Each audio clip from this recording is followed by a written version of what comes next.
after leaving the game? Yeah, it's left knee strain. Obviously, we'll get more information over the next 24 hours. What's and again, you don't have much information, but just level of concern if he does have to miss time and kind of how you guys manage considering how well he was playing? I'm concerned when any guy gets hurt, in particular, one of our best players and a guy who's been so important to everything we've done on both ends of the floor this year. So, I mean, I'm not going to speculate on the severity of the injury. I'm hopeful that it's nothing serious. For tonight's game, it seemed like you're still getting a lot of good shots, still not going down, and missing a lot of free throws. Do you feel like you rode the defense, or how did you end up carrying it out? I think early it was defense. We still had some good stretches in the last three quarters.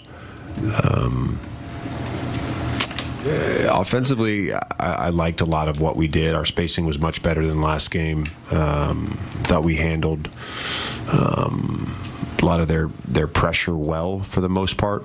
I think we ended up with 13 turnovers, had a shot clock violation. Bron missed the lefty lay. The last two games we played these guys, we had 22 and 23 turnovers, so that was important for us. The 16 offensive rebounds were big. I think Luka and Bron, for both those guys to get 12 defensive rebounds and 11 defensive rebounds was huge. One of you guys asked me pregame just about their rebounding and how important it is for our team as we, play a lot of lineups that don't have a traditional center. Luka came into tonight, I think, shooting 25% from three since he joined you guys. Goes 1 for 9 tonight. Is part of the kind of onboarding process, like you're gonna let him kind of shoot his way out of this to try to get comfortable? I mean, we trust Luka as a shooter and as a decision maker, and the type of shots he's been able to create throughout his career. And I think we've all had stretches like that. He'll find his rhythm. We're confident he will. TJ, I think I asked you the other day about kind of the toll of the style you guys are playing defensively in terms of energy, and this is another game where second half of that third quarter, you guys worn down a little bit, it looks like. Are you seeing any of that? Just, you guys are playing so hard. Yeah. Are you seeing any kind of any cost for that?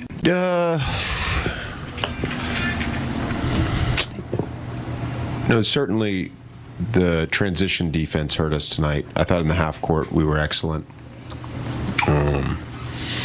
Only a few game plan mistakes. You could certainly speculate maybe the shooting woes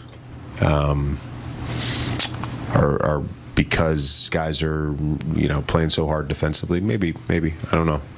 I know we've had some good games where we played as hard as we played tonight, shooting the basketball. So something we'll monitor for sure.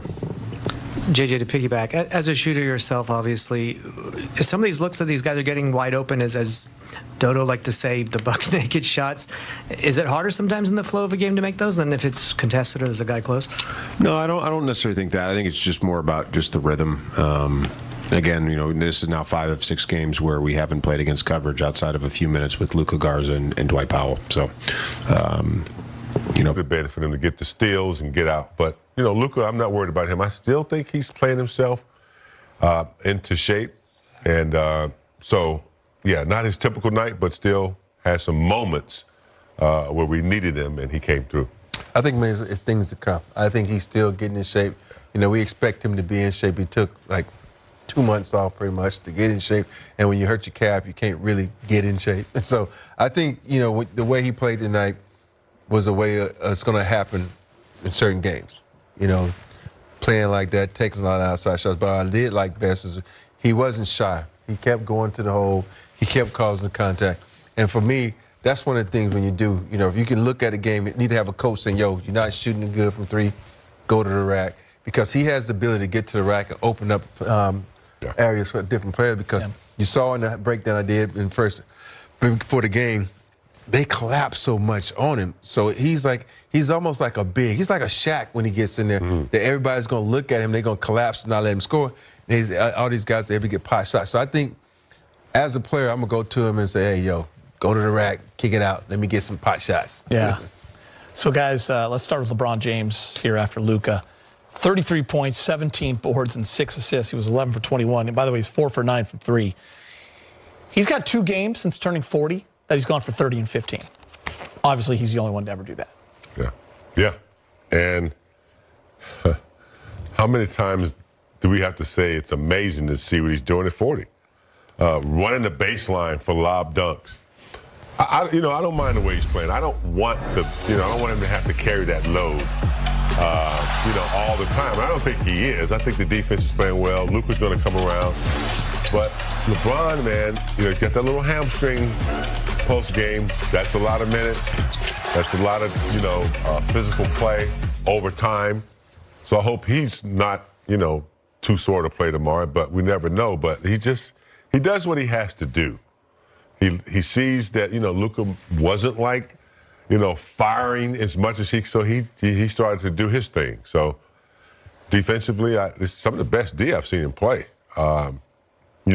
So he's geared up and ready. He sees what's ahead of them. He knows what the big picture is, and LeBron is just steady trying to keep his team, in gear to keep playing the way they've been playing. And kind of a new version as well, year 22.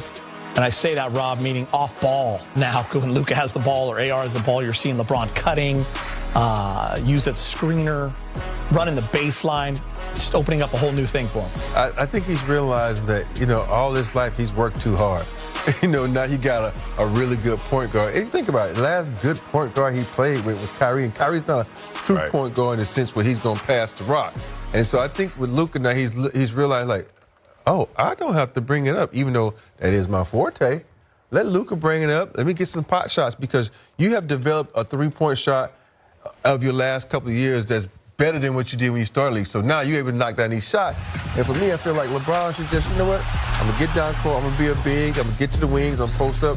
And that's going to save my legs. So for Luka, and not just Luka, but AR, is making the game easy for LeBron. Because I don't think this is one of those games where, they have to get him on the elbow and they sit back and they watch him work.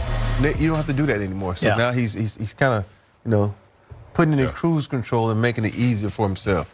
Yeah, they just showed a graphic when you were talking, Rob, that I like. Defense on a roll, talking about the 100 points per game in the last 5. And that, to me, is what, even Luka talked to Mike Trudell about. That's been really important for this team, James, because as the offense figures it out with Luka on the court, and maybe you have a night where you're not shooting the 3-ball well, you can still find a way to win. I think that's what's impressed me over these last 2 games the most. Yeah, and they do it on both ends, but particularly defense. So I think what quarter was? I think they only scored 17 points in one quarter. Third quarter. And that was impressive, given the fact that the Lakers normally don't come out in third quarter with that kind of defense. But when they come out like that, and hold teams defensively, and you have Vanderbilt, Smith, Hayes, you got some gritty guys out there.